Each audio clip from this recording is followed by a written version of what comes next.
बच्चों, कैसे हो आप सभी। आशा करती हूँ आप सभी स्वस्थ होंगे। चलिए आज की कार्यपत्रिका शुरू करते हैं। आज दिनांक है 31 मार्च 2022। SCERT द्वारा दी गई कार्यपत्रिका संख्या 59 हम करेंगे, जो कक्षा 4 के लिए है। यहाँ साथ में आप अपना सेक्शन लिखिए, A, B या C, जो भी आपका सेक्शन है। पठन अभियान का 11वां सप्ताह ये चल रहा है, जिसका थीम है चमकते तारे। यहाँ आपको अपना नाम और यहाँ पर अपने शिक्षक या शिक्षिका का नाम लिखना है। नमस्ते प्यारे बच्चों, आशा करते हैं कि आप सभी स्वस्थ और खुश होंगे। बच्चों, जब हमें कोई तोहफा देता है तो बहुत अच्छा लगता है, लेकिन रमा तोहफा मिलने के बाद भी उदास है। आइए नीचे दी गई कहानी को पढ़ते हैं और पता लगाते हैं कि रमा को क्या बात परेशान कर रही है। तो जब आपको कोई तोहफा देता है तो आपको अच्छा लगता है ना। मुझे भी बहुत अच्छा लगता है जब मुझे कोई तोहफा देता है। लेकिन जो इस कहानी में रमा है, वो तोहफा मिलने के बाद भी उदास है। क्यों उदास है? चलिए इस कहानी से पढ़कर हम पता लगाते हैं, कहानी में पढ़कर पता लगाते हैं कि क्यों वह उदास है। एक शहर में एक छोटी सी लड़की रहती थी, जिसका नाम रमा था। रमा को कान के बूंदे पहनना बहुत पसंद था। आज रमा का जन्मदिन है। उसके जन्मदिन पर उसकी दादी माँ ने उसे बहुत प्यारे चमकते हुए बूंदे तोहफे में दिए, जो एकदम तारों जैसे थे। उस रात आकाश में तारे नहीं दिख रहे थे, तो दादी ने कहा, मैंने आकाश के सारे तारे तोड़ लिए और उनमें से सबसे अच्छे तारों से तुम्हारे बूंदे बनवा लिए। दादी की बात सुनकर रमा बहुत दुखी हो गई और गाने लगी। क्या गाने लगी? देखिए, टिम टिम तारे झिलमिल तारे, कहाँ छुप गए हो तुम सारे, आओ प्यारे तारे आओ, आकाश में दिए जलाओ। तो ये कौन गाने लगी? रमा गाने लग गई। रात को रमा के सपने में एक परी आई और उन्होंने कहा, चिंता मत करो रमा, मेरे पास आकाश के लिए हजारों नए तारे हैं। रमा अचानक से जाग गई और उसने देखा कि पूरा आसमान तारों से जगमगा रहा था। रमा ने अपने बूंदे दोबारा पहने और उसकी आंखें भी तारों की तरह चमक उठी। रमा अब बहुत खुश थी। तो देखा आपने क्या हुआ कहानी में कि एक छोटी सी लड़की थी रमा। वो शहर में रहती थी। उसका जन्मदिन आया तो उसके जन्मदिन पर उसकी दादी ने क्या किया, उसको कान में पहनने वाले बूंदे दे दिए, ईयरिंग्स, जो कान में क्या बालियां या कुछ आपकी बहन या आपकी मम्मी ने डाल रखा होगा ना कान में, तो वो उनको क्या बोलते हैं, कान के बूंदे पहन बोलते हैं, जैसे कानों में जिनको हम डाल लेते हैं इस तरह से। देखिए, और क्या है, वो तारे के जैसे लग रहे थे। तो उसकी दादी ने उसे ऐसे ही कह दिया कि मैंने क्या किया, आकाश के सारे तारे तोड़कर और जो सबसे सुंदर थे उन तारों के तुम्हारे बूंदे बनवा दिए। ये सुनकर बहुत रमा दुखी हो गई और क्या हुआ, उसने ये गीत गाया, टिम टिम तारे झिलमिल तारे, कहाँ छुप गए हो तुम सारे, आओ प्यारे तारे आओ, आकाश में दिए जलाओ। और उस दिन एक भी तारा नहीं दिखा। फिर वो बहुत दुखी हो गई, उदास होकर वो सो गई।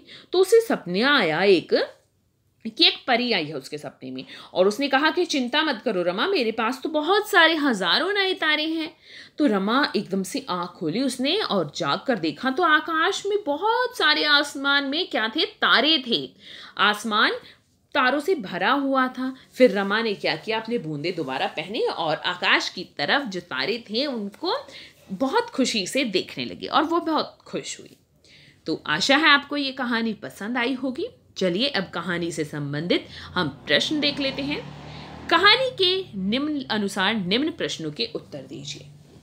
पहला प्रश्न, दादी माँ रमा के लिए जन्मदिन पर कौन सा तोहफा लाई थी? तो क्या लाई थी? दादी माँ रमा के लिए कानों में चमकते हुए बूंदे लाई थी। देखिए ये रहा, दादी माँ क्या लाई थी? कान के बूंदे। क्या लाई थी? कान के बूंदे। तो किस तरह से लिखेंगे? दादी माँ रमा के लिए जन्मदिन पर कौन सा की जगह पर हम क्या लिखेंगे?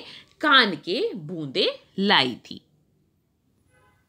रमा के लिए कान के बूंदे लाई थी। लाई थी। तो देखिए क्या यहां पर उत्तर हो गया हमारा, दादी माँ रमा के लिए जन्मदिन पर कान के बूंदे लाई थी। दूसरा प्रश्न है, अगर आपको परी से कोई तोहफा मांगना होता तो आप क्या मांगेंगे, बताइए। तो देखिए इसका उत्तर आपको स्वयं देना है कि अगर आपको परी से कोई तोहफा मांगना होता तो क्या मांगेंगे। जैसे कुछ बच्चे हो सकते हैं उनको कोई खिलौना अच्छा लगता हो, वो खिलौना मांगेंगे। कुछ बच्चे क्या मांग सकते हैं परी से, जैसे कि परी जैसे कपड़े चाहिए। तो आपको क्या परी से मांगना है वो यहां पर आप स्वयं बताइए, अपने आप बताइए। आओ बातचीत करें। प्यारे बच्चों, साथ दिए गए चित्र को ध्यान से देखिए। आपको क्या लगता है कि चित्र में दिख रहा आदमी क्या बातें कर रहा होगा। अनुमान लगाकर उसके संवाद या बातचीत को ऊंची आवाज में बोलिए और अपने अध्यापक या अध्यापिका को बताइए। तो यहाँ पर एक तो आपके इसके संवाद लिखने नहीं हैं, जो ये यहाँ पर आदमी दिया है इनके संवाद लिखने नहीं है, ऊंची आवाज में बोलकर अपने अध्यापक या अध्यापिका को बताने हैं।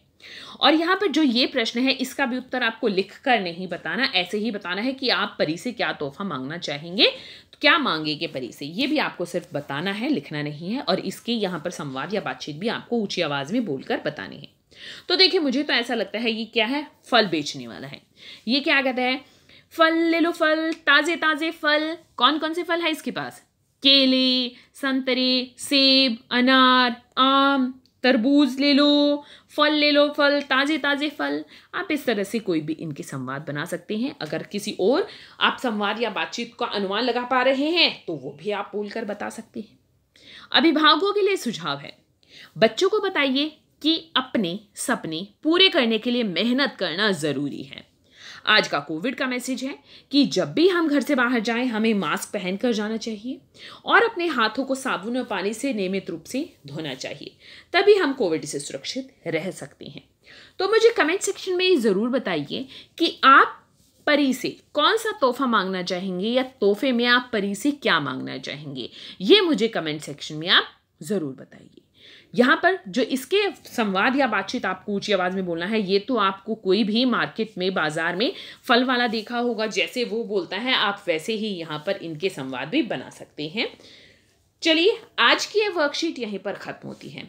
अगर आपको वीडियो पसंद आई है तो लाइक कर दीजिए, अपने फ्रेंड्स के साथ शेयर कीजिए और चैनल को सब्सक्राइब कर लीजिए ताकि आगे आने वाली वर्कशीट आपकी मिस ना हो और आप अच्छे से अपना काम पूरा कर सकें। फिर मिलते हैं एक नई वर्कशीट के साथ, तब तक के लिए अपना ध्यान रखना। धन्यवाद।